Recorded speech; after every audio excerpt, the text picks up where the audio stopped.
মার্চে ওমানে শুরু হচ্ছে হকির এশিয়ান গেমসের বাছাই পর্ব। সেই লক্ষ্যে প্রস্তুতি শুরু করেছে জাতীয় দল। বৃহস্পতিবার কুপার টেস্টের মাধ্যমে ফিটনেস যাচাইয়ে নামেন বাংলাদেশ হকি দলের খেলোয়াড়রা। তবে সময় ও অর্থ সংকটে কোনো প্রস্তুতি ম্যাচ না খেলেই বাছাই মিশনে নামতে হচ্ছে লাল সবুজের প্রতিনিধিদের।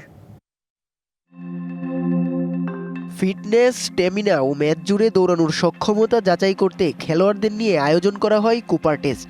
লক্ষ্য এশিয়ান গেমস হকির বাছাই মিশন। দীর্ঘদিন লিগ না থাকায় ও নিয়মিত ম্যাচ খেলার সুযোগ না পাওয়ায় ফিটনেসে যে ঘাটতি আছে খেলোয়াড়দের, সেটা আলাদা করে বলার প্রয়োজন নেই। তো আমরা হচ্ছে লং টাইম কোনো প্রসেসের মধ্যে নাই। দেখেন আমরা এই টুর্নামেন্টে আসতেছে 1.5 মাস বা 2 মাসের মতো আমরা সময় পাচ্ছি। আসলে এতদিন পর ফিরছি মাঠে, ফিটনেসের একটু ঘাটতি আছে। একটা লিগ অনেকদিন ধরেই হয় নাই, আমাদের একটা লিগের খুব প্রয়োজন, কারণ এই লিগটাই আমরা বিভিন্ন বাইরের ভালো ভালো দেশের সঙ্গে খেলার সুযোগ পাই। এই টুর্নামেন্টে আমরা ফেভারিট অলওয়েজ, তো দেখা যাচ্ছে এই টুর্নামেন্টগুলোতে বাংলাদেশ সবসময় ডমিনেট করে।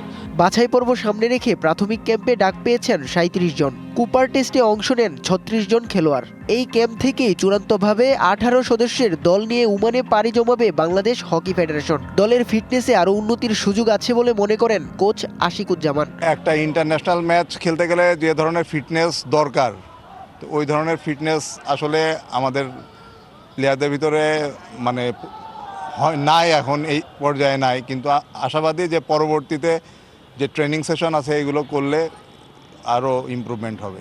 আর্থিক সংকট বড় চ্যালেঞ্জ বাংলাদেশ হকি ফেডারেশনের। সময় ও অর্থের সীমাবদ্ধতায়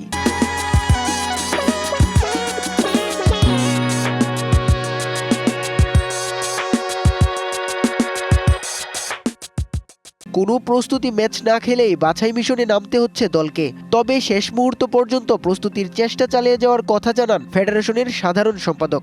প্রস্তুতি ম্যাপ এই জন্যই বললাম আপনাকে, আমরা চেষ্টা করব ওমানে গিয়ে, আমাদের ফিক্সারের উপরে নির্ভর করবে। আমরা যদি ওমানে গিয়ে অ্যাটলিস্ট 2 কোয়ার্টার করেও 2টা খেলতে পারি প্রস্তুতি ম্যাচ, এটা অনেক হেল্প করবে। দেখেন, আর্থিক সমস্যার মধ্যে দিয়ে কিন্তু আপনারা ভালো করে জানেন যে গত বছর প্রায় 7 থেকে 8 কোটি টাকা খরচা হয়েছে।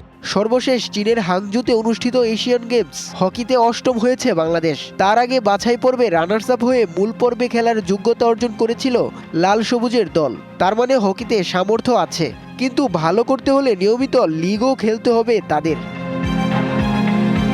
উৎস রশিদ, ডিবিসি নিউজ, ঢাকা।